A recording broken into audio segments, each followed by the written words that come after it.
All right, welcome everyone. Thank you for joining us. My name is Doug Larkin, and I'm the chair of the AERA Science Teaching and Learning SIG.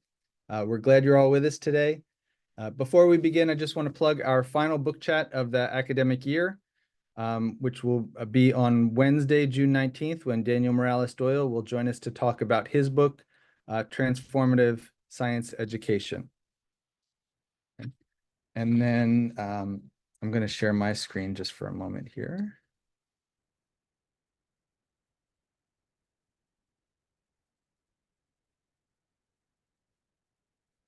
Oh, stop share, not to share.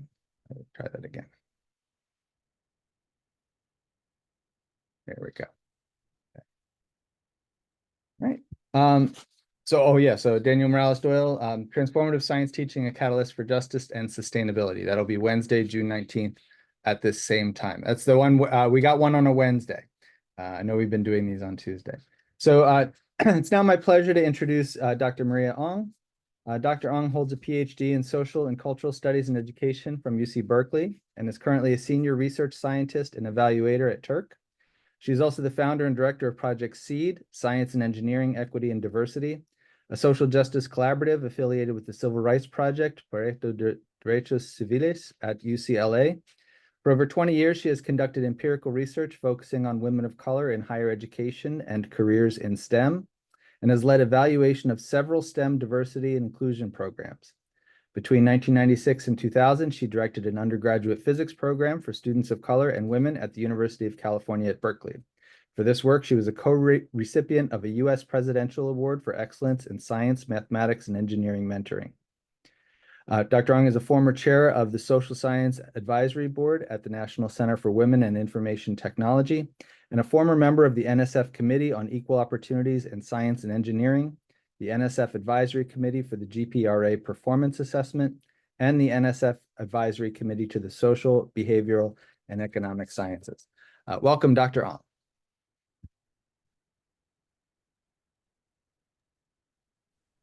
Thank you, Dr. Larkin, for that lovely introduction.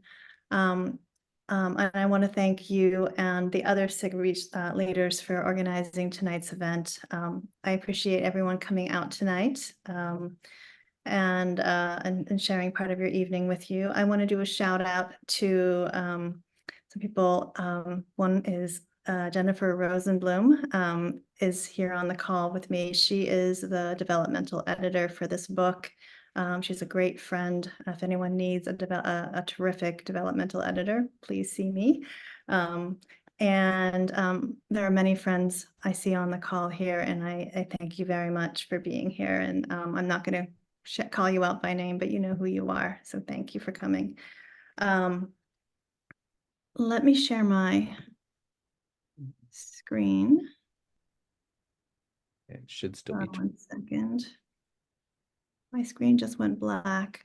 Hold on 1 second.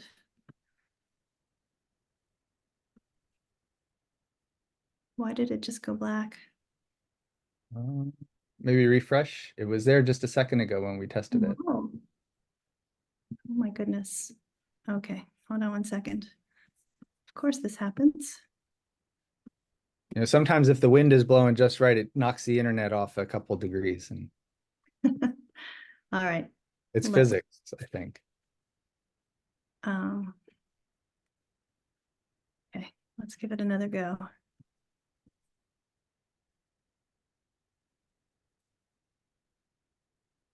Can everybody see that? Yep, we're good. Thank you. In the spirit of these book chats, I'm going to keep my introductory remarks very brief, maybe like 10 minutes or so. And my slides are pretty minimal, so that most of this hour can be more interactive. And I just want to start by talking about how this book came about. As Doug mentioned, I had been studying women of color and other minoritized persons within physics for a long time, even as a grad student. And I'd been wanting to write this book for a really long time, like about 20 years by the time I actually put pen to paper. So, you know, just please reflect on that. If anyone feels like they're behind in their writing, please think of me, and you're just know that you're just fine. So in the fall of 2020, during the pandemic, I was very grateful to receive a 4-month sabbatical from my organization's Office of the President. I work at a nonprofit, and sabbaticals are pretty rare in that realm. But the sabbatical allowed me to return to an early research study I'd been conducting on and off since the mid-90s. And this project focused on the experiences of individuals belonging to minoritized groups. And these groups included men of color, women of color, and gender and sexual minorities who were pursuing bachelor's degrees in physics or physics-related fields. And eventually I really treasure all of the research that I was able to do, and I still have those recordings. But eventually I came to focus mainly on women of color, just because so few others were studying this population. I'm going to change the slide. If you could just tell me does it change? Yes. All good. Great. Thank you. So I tried to visit participants whenever I could, and here are some photos from of me at worksite visits taken between the mid-90s and probably about the mid-2000s. My project started out just studying undergraduate experiences, and that was my intent. But the research just kept going, and they kept going because their lives were very interesting. Also, they didn't want me to stop. I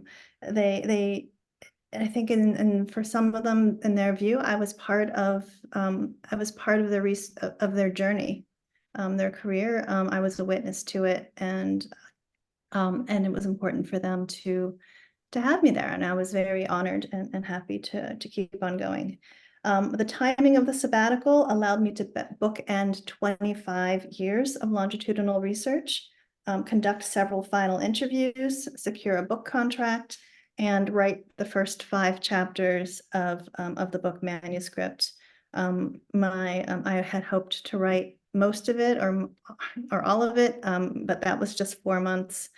And I wrote one of the chapters, as I was telling Doug earlier, I wrote one of the chapters 6 times over.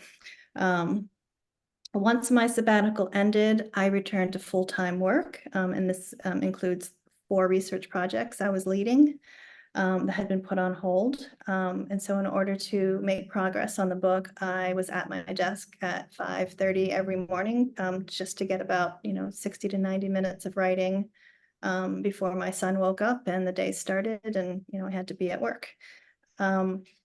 I filed the book manuscript in early June 2022, and Harvard Education Press published it the following spring. So this book explores the underrepresentation of women of color in physics as a serious equity concern that connects with important historical and contemporary issues of social justice in US education, especially higher education.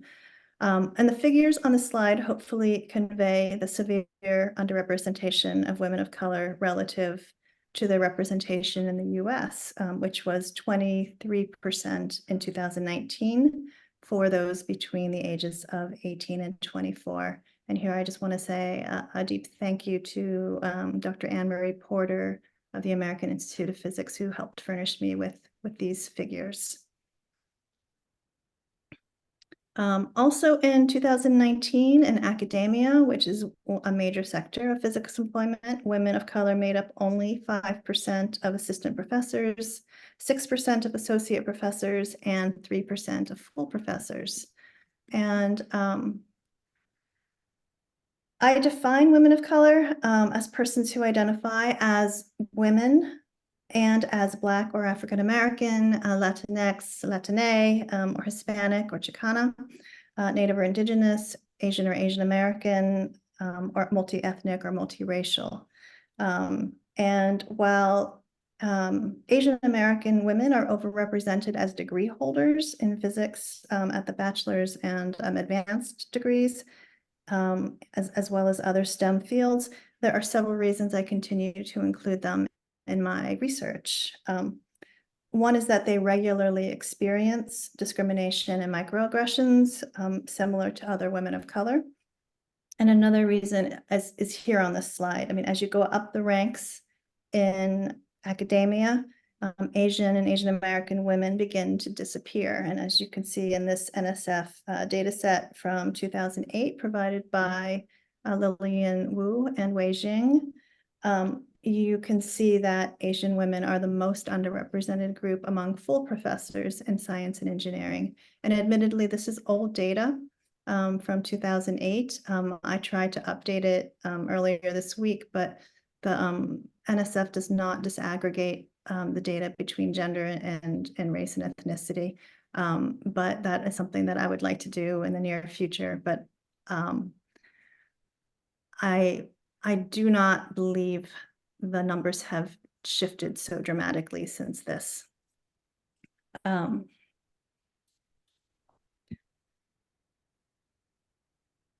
So let me, not going. Oh, here we go.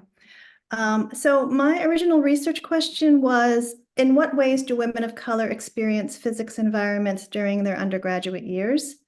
And later on, as the project became a longitudinal one, I asked, what are their experiences and what informs their decisions throughout their graduate education and careers? And in the book, I report on 10 women of color. As I mentioned, I followed them through their undergraduate years, through their career, and that's 25 years and still going. All 10 received undergraduate degrees in physics or physics-related fields, such as engineering physics. 7 of them received PhDs in physics or applied physics. I collected ethnographic data in their classrooms, laboratories, dorms, homes, and workplaces. And I regularly interviewed the participants, and when possible, I also interviewed their family members, peers, and advisors. I applied hybrid coding and thematic analysis, and my analysis was informed by intersectionality theory as developed by Kimberly Crenshaw, which posits that for people of color embodying multiple identities, they experience interlocking oppressions. Another term for intersectionality in STEM is the double bind, which is coined by Shirley Malcolm and her colleagues in their 1976 AAAS report on the unique challenges for minority women in science. And I just see my book as a direct outgrowth of their groundbreaking report.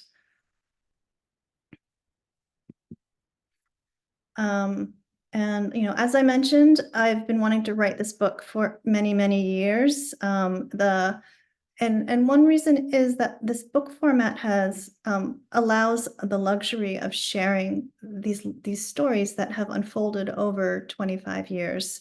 And this means I get to tell these stories through long form narratives, and also share what happens to them throughout their lives. And the book also book form has also allowed me to identify several common themes across participants and to delve very deeply into those commonalities as well. These themes align with the chapters of the book, and they include, so they break down into 3 areas. One is belonging, and a culture of no culture, which sets up the book, and then as well as challenges and supports. And then the book concludes with recommendations. And among the challenges, there is invisibility and recognition or lack thereof, identity-based harassment, including sexual harassment, low expectations and stereotype threat, school and career life balance. And then supports include individual navigation strategies, and then counter spaces or safe spaces, as well as external structural supports. And then the book concludes with the recommendations chapter, which I imagine to be a how-to guide for tailoring local solutions.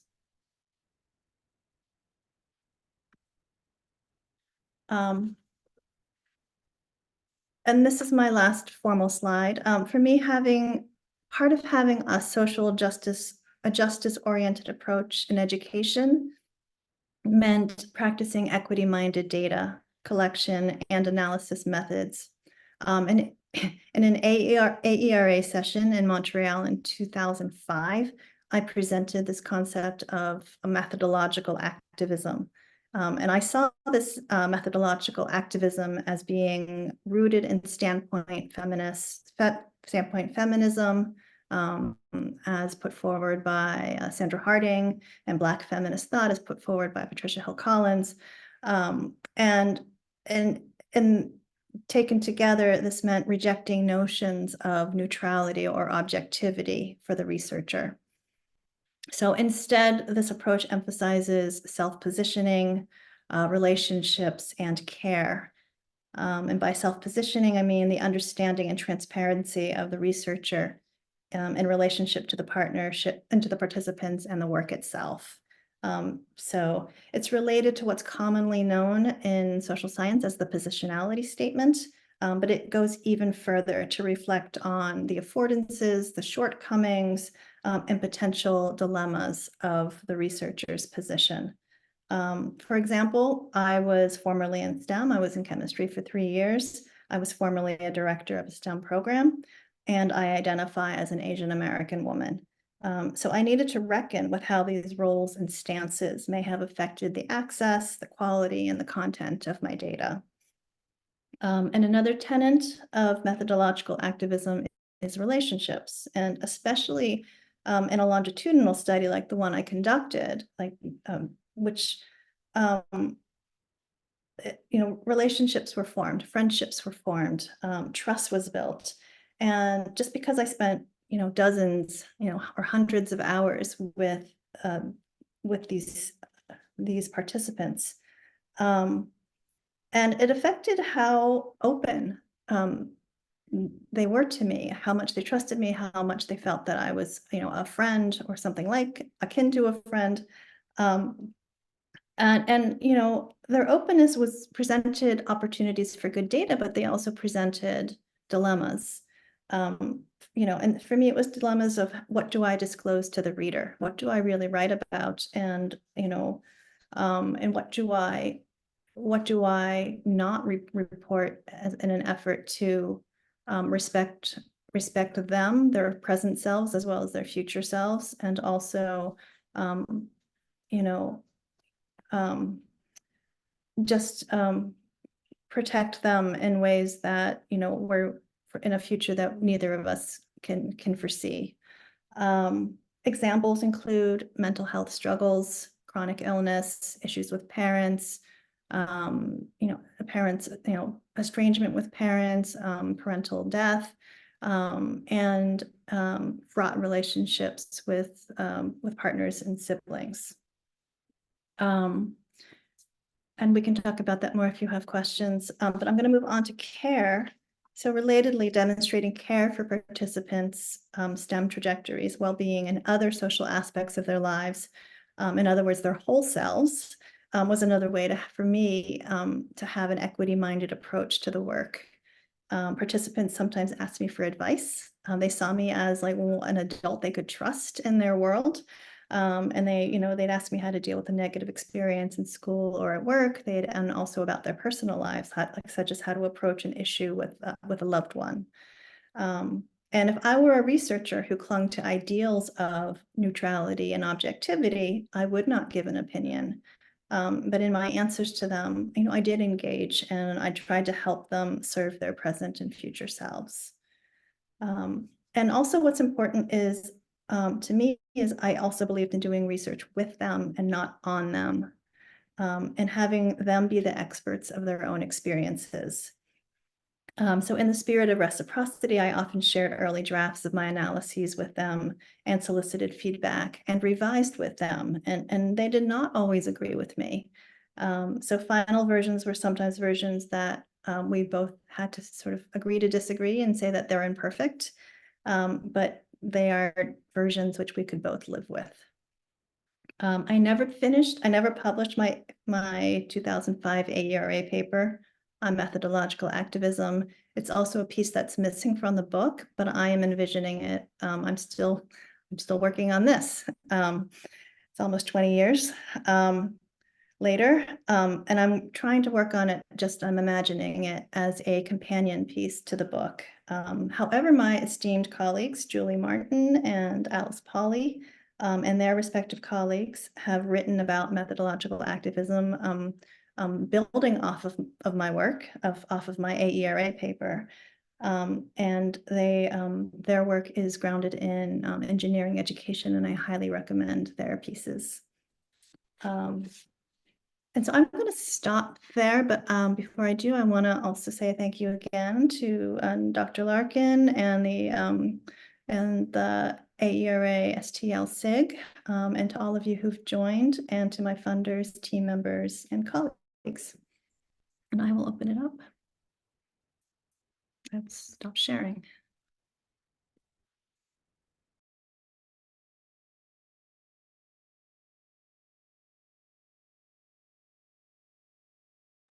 You are.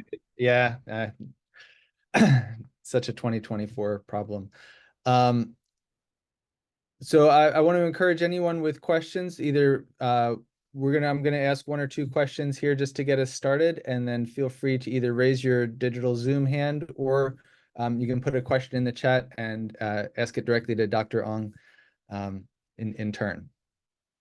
So I'm going to tip my hand a little bit here and just say, like, I really found this book an amazing read on a number of different levels. One, the methodological care piece, even though you didn't make it as explicit as you just did now, like it came through, that you really cared about these participants, and it wasn't just an objective studying them under the microscope, that you were on this journey with them. And it really came through. And I think also the names that you gave to things throughout the book by naming, and well, I want to ask you about sort of this notion of ideal worker, but I mean, like, as an example, right? Like, you named things that are often talked about in the culture, but then within the culture of physics itself. And I was a physics major in college. I didn't tell you that, but like I was. And so some of this was recognizable to me from that perspective as well. I think maybe one place we could start is a writing choice that you made here was, and I know you position it one way, but I'll position it another way. Like, these stories are evergreen. They're not rooted in a particular place or a particular time, even though they're contemporary. Clearly, some of them could be set in the 90s, some of them could be set today. And there's a bit of, a critical race theorist might call it racial realism, right? But there's also just sort of this, this notion of the permanence of sexism and racism as it appears throughout the book. And I'm wondering if you can talk a little bit about how you thought about that permanence as you put these stories together. There's not this arc of, things steadily improving over time that might be present in other accounts. And I wonder if you can just sort of talk about how you thought about that permanence of racism and sexism as you put these stories together. Well, thank you. Of course, you had to start with the hardest question on your list. I don't know if I came with a framework of permanence. My work is informed, as I mentioned, by intersectionality theory, which grows out of CRT, critical race theory, and the permanence of racism is a foundational tenet of CRT, and so I'm sure, and directly or indirectly, that has affected the way I see this work, how I look at the research. And my work has also been influenced very heavily by those who come before me, who are looking at gender within science, and it's hard to miss the sexism. And I would like to think that things have improved. And I would like to think that has been documented in the work that I do, and especially certain quotes and reflections by the participants. There's one by Amy who says, my daughters decide to major in physics, it'll be better for them.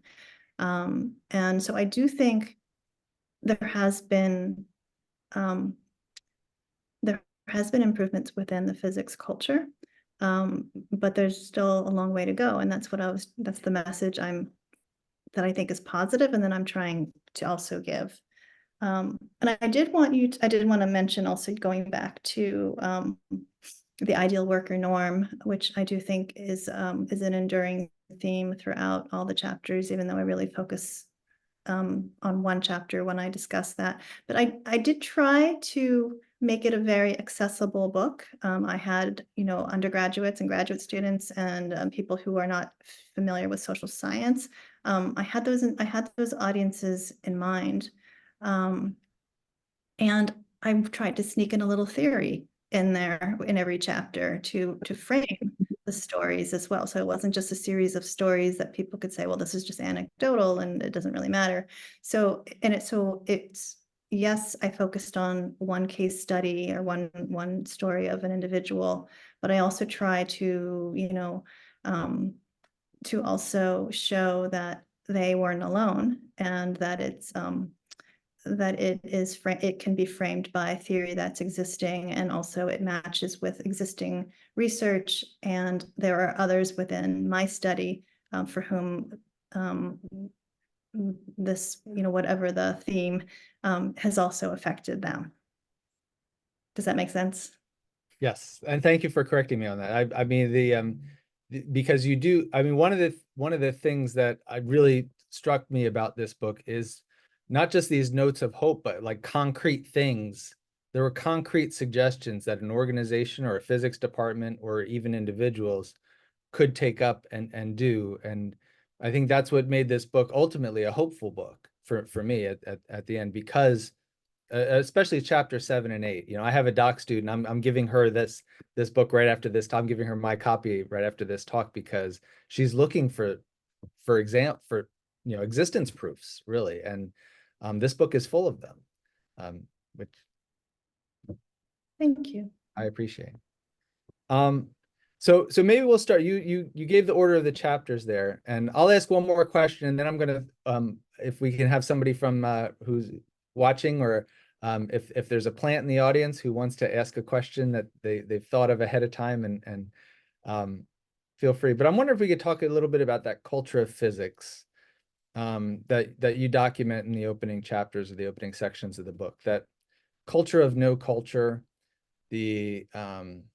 I mean, you talk about the bro culture in Laura's chapter, and I'm wondering what it is about physics. Like, is this a thing that's unique to or more prevalent in physics? Is there something about physics that makes it susceptible to this type of culture? And maybe, it shows up in other places too. But the question is not is more like, how do you think about that? How do you think about the relation of physics to this culture?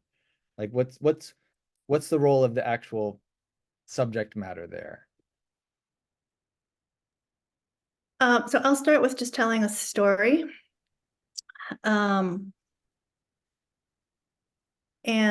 I once I was invited to give a talk at a physics department of a prominent university.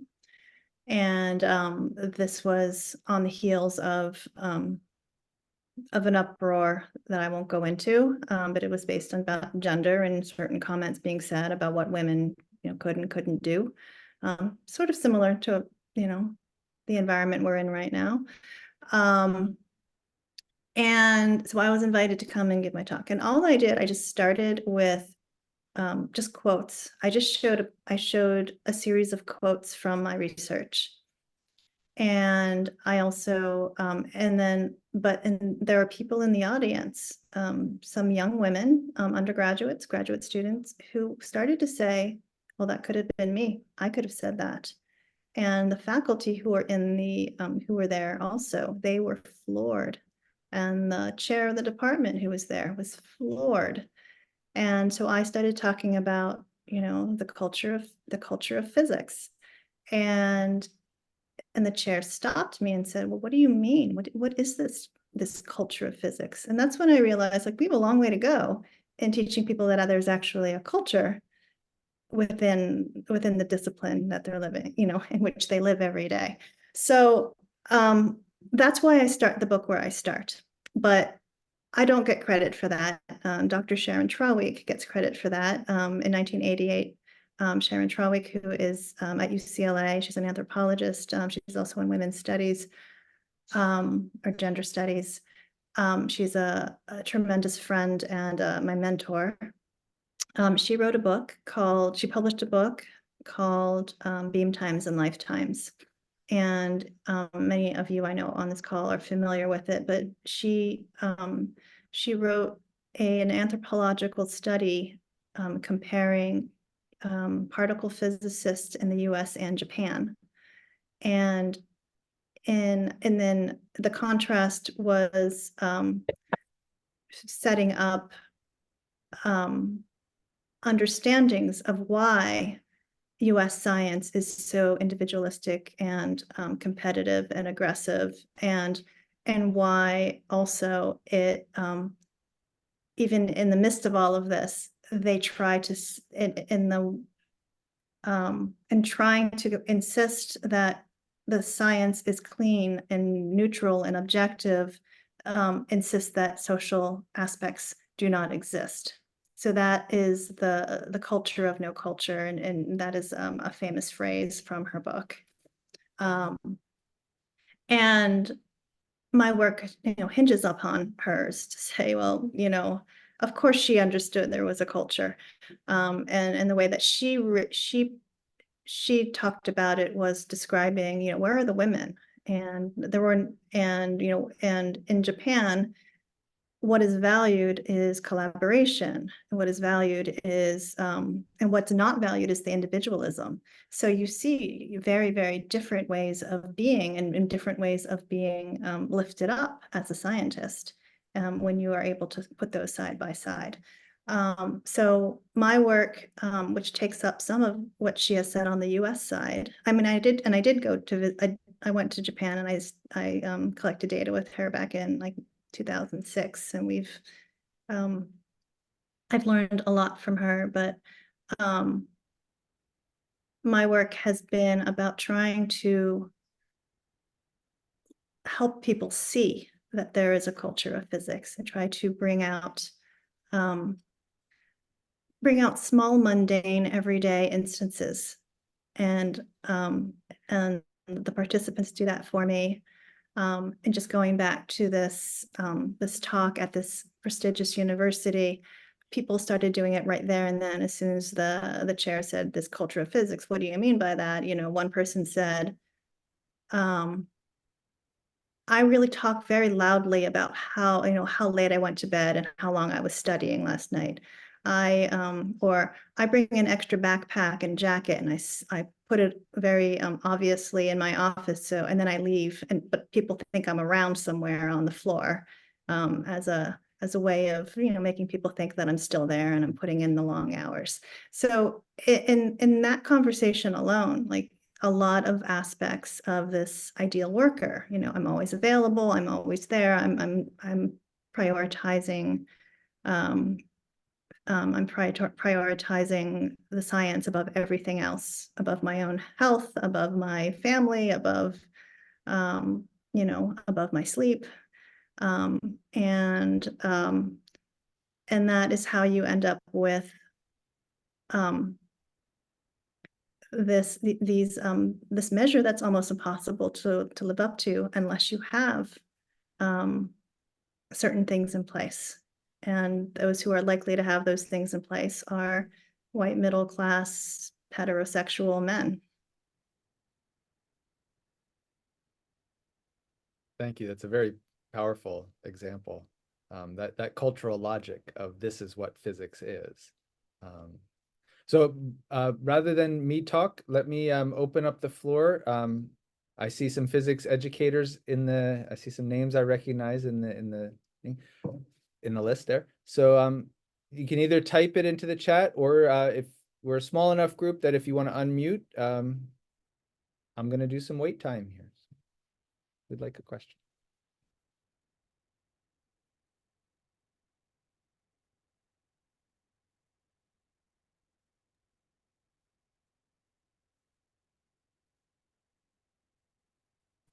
Okay, I'll unmute and say something. Howard, yeah, Howard and Yeah. then Raymond. Again, I was not a physics major, I was an engineer. And I'm just wondering if, how this would correspond, the physics culture compared to an engineering culture, both in a university environment as well. I mean, had an engineering career before I started teaching. So now I teach physics in high school. What you're describing as a physics culture, I really hadn't seen. I'm just wondering if you have any correlation. I know you said one of your cooperating authors or contributors was from engineering. Do you know how those relate to each other? I've published on women of color in engineering. I've in fact written a metasynthesis in 2020 it's in the Journal of Engineering Education, and it looks back on, I can't remember now, 15, 20 years, summarizing all the research that's done on women of color in engineering. And so I don't have a one-to-one comparison to share with you, because I did not conduct a longitudinal study on women of color in engineering in the same way. But I can tell you that a lot of the social pain aspects, a lot of the challenges about having to prove themselves over and over again, of having low expectations, of being made invisible at certain points, of not being recognized for their contributions or accomplishments at the same level as their peers. All of that also it maps on, but I can't say that it's to the same degree. And it also depends on what subfield of engineering. I was just looking on for a different reason. I was on the SWE. Let me see if I still have it up. I was on the SWE.org list looking at recent data, and I was surprised at in certain fields of engineering, women, not women of color, they don't have that information, but like biomedical engineering. Biomedical is heavily dominated by women at this point. I'm not dominated. Yeah, biomedical engineering, 52.5% of bachelor's degrees awarded to women, and then civil is probably on the other end. It's not here. I was looking at the top 10. Environmental engineering is 48.9, but mechanical's there. It's 17.6, but it's still, considered one of the higher ones. Chemical engineering. So there are some subfields that are on the rise, and where women are. I imagine that either now or in the near future, that with the growth of women in the field, these issues will lessen. Thank you, Howard. Let's go to Raymond. Yes, I was wondering, Maria, if you could give some advice. I teach high school physics. If you can recommend any efforts at a grassroots level, the high school, middle school, to encourage more of the young ladies to take a more active role in enrolling in physics classes. And currently, I have maybe 10% of the student population of my physics class is female. Any suggestions on how we can correct that, increase those numbers so that we'd have more perhaps encouraged to go into college and pursue that, and then enter into the physics field from there? I have a few ideas, but I think there are others on this call who could also be answering this question. I was at a conference at Yale 2 weeks ago, And it just so happened at this dinner, everyone around me was in physics and had PhDs in physics. And we just started talking about how they got into physics, and every single one mentioned a high school teacher who really influenced them. And so, you know, kudos to you for being there. And I think falling in love with physics, I write about that too, because several people have those stories in the book. And you know, the love starts very young and it endures. So I think setting up opportunities for learning and for having, you know, for following curiosity or for taking field trips or for meeting other people who, and, you know, having role models, whether they're people in person or they are knowing that those folks are out there. The internet is, you know, it's a wonderful thing for that, just to be able to have, for people to know there are folks out there who look like you who can do that, can do physics and can succeed in physics. I also think that I do evaluation, as Doug mentioned, and, you know, schools that link, universities that link with high schools so that there is, you know, frequent visits, and um, there are demonstrations and, you know, days where there are science days and things like that. That's something else that could, you know, I would suggest that you know, reach out to the local, your local departments and the whatever schools are nearby in higher education and see if there's anything that can take place. I'm going to open up though, that I think others have answers to your question. Well, let's see. Marielle has a hand raised, so why don't we go there next? Yeah, so I can give you some suggestions. I am a high school physics teacher. And Edmund did put the Step Up project in the chat, which is really, really useful and helpful. But that's for presentations to kids who are already in your physics class. And I think the question was, how do you get kids in there in the first place? But Howard, I just want to say, you came up in engineering when I came up in engineering, and it was completely like that.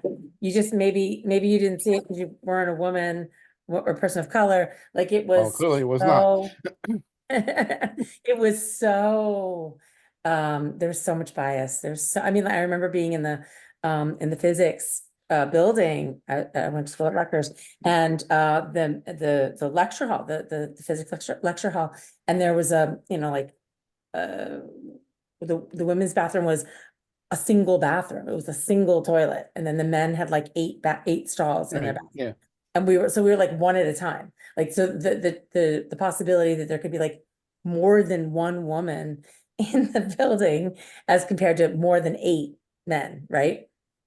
So, and then of course in corporate was just absolutely brutal when it came to engineering. So, but I do think that things are getting better. I've spoken to a lot of women through SWE, and you know, the more women are in, you know, in the field, like the better it's inevitably gonna be.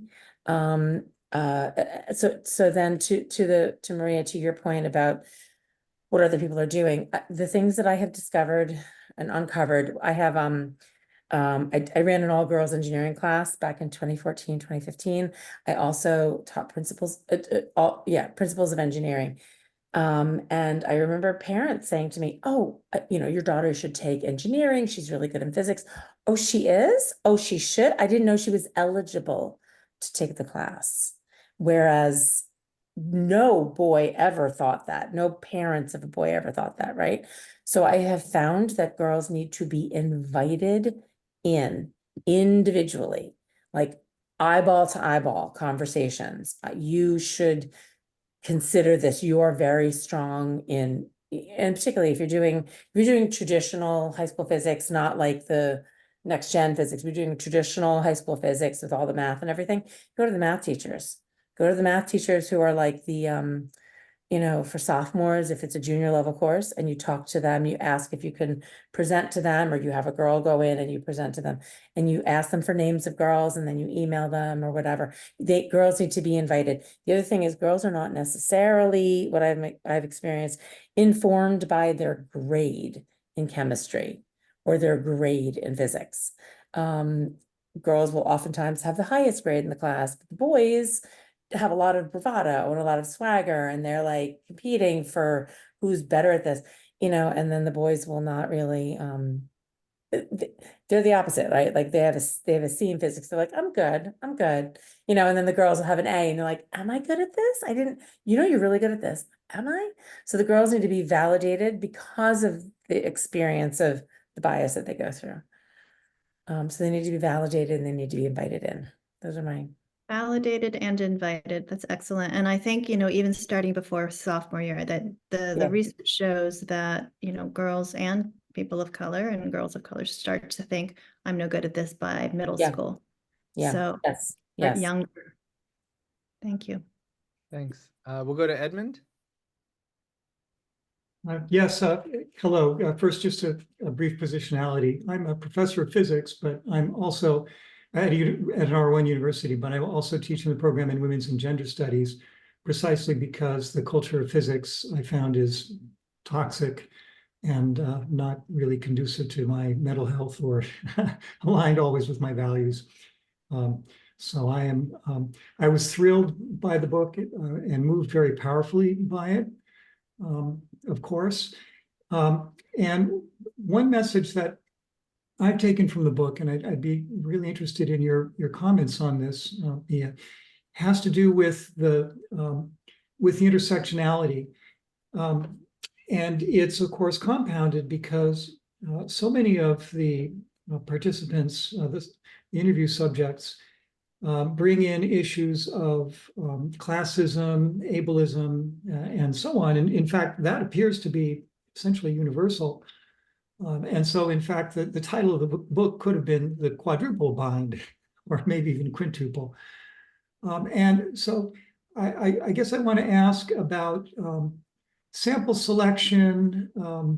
My perception is, at least from this sample, that intersectionality is deep, and that we have to go far beyond looking at race and gender, certainly to solve the problems that are eliminating women of color from physics. Was this a surprise to you? Did you in any way select participants who were multiply marginalized, and what are your thoughts about that? Those are excellent questions. I also want to let everyone know that Ed read a couple of draft chapters of the book and gave excellent feedback, and towards the end, the last chapters, and I'm really grateful for how much you've improved. You improved them. Your questions are hard ones, but I will try to answer them as best I can. I think if I were to try to write a story now, I don't think I would focus on women of color. I think our understanding of gender and gender identity has moved on so far beyond it that I don't know if this is something that I would find too limiting. So that's one. At the time I was doing it, I got a lot of pushback from everyone around me, including my advisor and everybody on my committee, saying, why are you studying women of color? What is that? That's not a thing. Just study women. And, and I insisted, and I was all alone, and I didn't really know. I couldn't, and there was very little, very little on that work. So even just trying to focus, and the reason I decided to focus on it is because I knew these women, I knew their experiences, I knew their stories, and I knew they were unique, and I wanted to share them. So I insisted on it, and I really paid the price. I had to learn 5 different disciplines: ethnic studies, women's studies, social and cultural studies, and science, and a few others. And you asked about the intersectionality. I did not intend to say I'm going to study as many intersectionalities as I can. I really, but I also didn't say I'm going to ignore those if they do come up. And I tried as much as I could to like honor and embrace the what was meaningful and to each of the individuals. And I really hope I did justice to their stories. Like, you know, if their financial situation or socioeconomic status or class mattered, I hope that came across. If you know, in chapter 4, I really debated whether or not to put in the ableism issues, just because I'm not comfortable. I'm not as comfortable talking about it, but I thought, well, this is part of Elena's story, so I must. And Elena hated it. She hated the section I wrote on it. Because 25 years later, she's thinking about it in a very different way, with very different language. The language has evolved, and she's, you know, she got to a point where she even said, I've never, ever talked about myself as being disabled.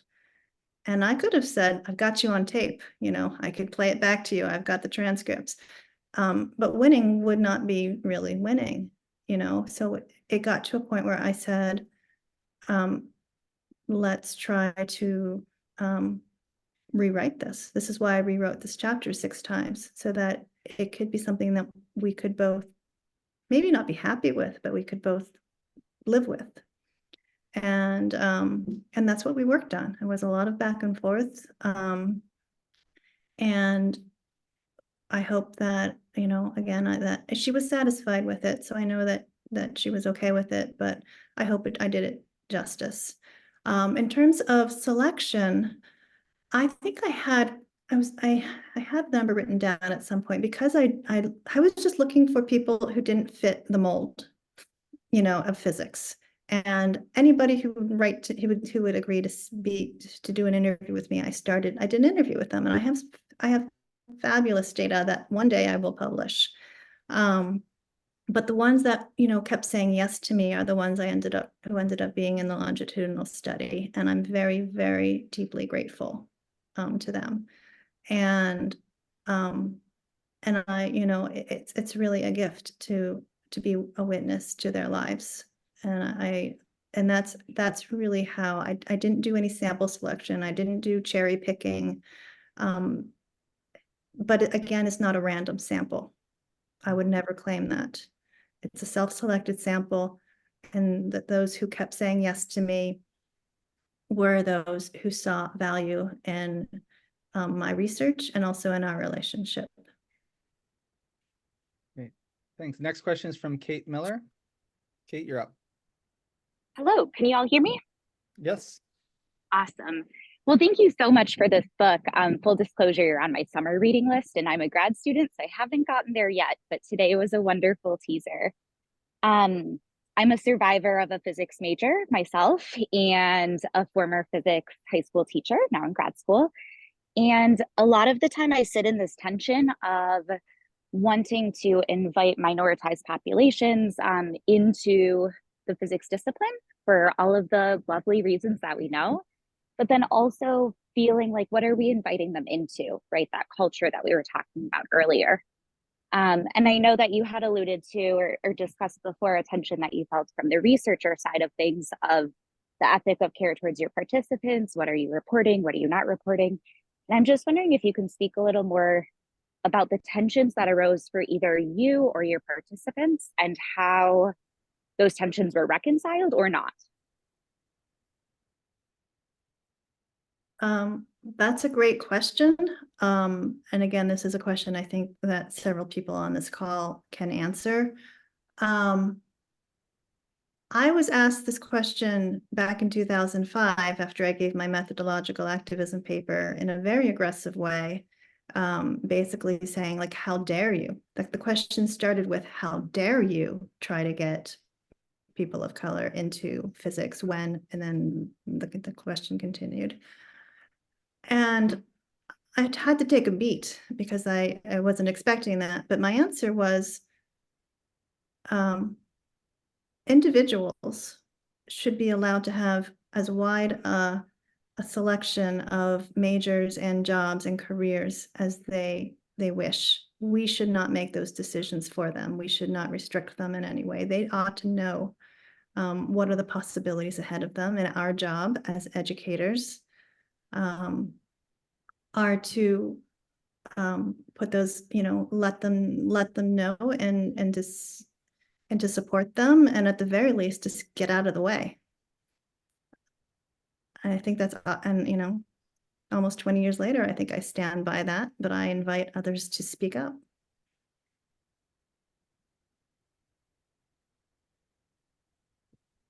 And we know that better decisions are made from diverse groups, right? Oh, yes, there's lots of research Corporations. on that. Right. Well, Yeah. we're getting near the end.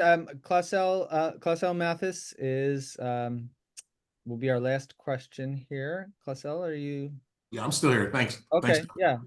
So I came in late, so I didn't hear the entire presentation, but I'm definitely intrigued by your topic. And I'm a assistant professor at an R1, both in kind of joint between physics and ed. And I've interviewed about, let's say, 35 physics teachers and done studies on them in terms of, and one of the things that we looked at is terms of like, how do you feel about the culture of physics? Do you think it's acultural, or do you think knowledge is objective? And what I've noticed is a lot of university faculty, and these interviews have been across university faculties and high school teachers and some students. And what I've noticed is university faculty tend to view physics a little bit more non-cultural, acultural, whereas high school physics teachers tend to view physics as cultural. It's the knowledge is not objective, et cetera. So I guess my question is, have you seen similar dynamics in your findings? And I want to also say, like, with the high school teachers that view physics, there's a cultural element in physics. They never really majored in physics. They're more engineering majors or biology majors, et cetera.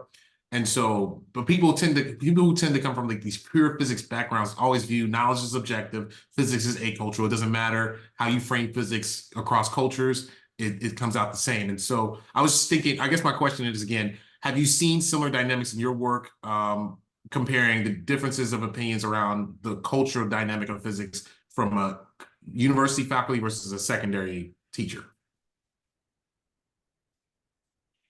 We could have a really nice long conversation about this, but the short answer is yes.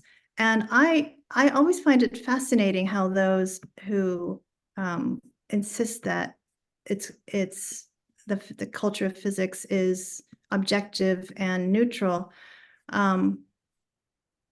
just are, let me go back. If the basis of this is meritocracy, it's the idea that like I'm here because I deserve to be here because I was brilliant and I'm a genius and all of that. And there is work that's been done. There's a really important book by a good friend, Mary Blair Loy, and her research partner, Aaron Sack, on it's called Misconceiving Merit, and she lays out what does merit mean, and they talk about how it's actually a bunch of cultural markers, and one of those markers is arrogance. And another marker is self-promotion. And another marker is like being first to the, running to the microphone to, tell your opinions. And I ask you, what do those have to do with scientific knowledge? Those are very, very cultural ideas of what we call brilliance and scientific understanding, and take those ideas and put them against, what a lot of people of color, and especially women of color, and how they are. I'm not saying this about everybody, but I don't want to paint too wide of a brush. But a lot of women of color are not raised to, are not socialized to be grabbing the microphone first, or to be shouting down people, or to be self-promoting. But again, they have nothing to do. We need to start to really look at this and say, what does this have to do with the promotion of scientific understanding? Thanks. And with that, I want to thank Dr. Maria Ong for being here today. It was really a lovely conversation, and I think we probably could have gone on twice as long. We didn't get to counter spaces. I think that's a really important piece of this book, and you know, for those of you who are thinking about your own context, I really want to encourage you to read and take away the book's messages, because there's a lot of really actionable things in here. Some of it is what, you know, stuff that you shouldn't do. Right. And I think there's as much for what people shouldn't do as what they should do. And I think there's a anyway, I'm very grateful for you and your work. Thank you for all that you've done to get the book to this point. I mean, 20, we can get together in another 25 years if you've got another one. I really want to thank you for being a part of this today, and thank everybody who joined us, took time out of your busy May, and Mays are busy around this this academia context. So thank you, everybody, and Thank you. I'm going to stop the recording, but thanks, everybody. Have a wonderful end of the semester if you're ending now, and we'll see some of you again in June for our next talk. Thank you so much. Maria, if you could stay on just for a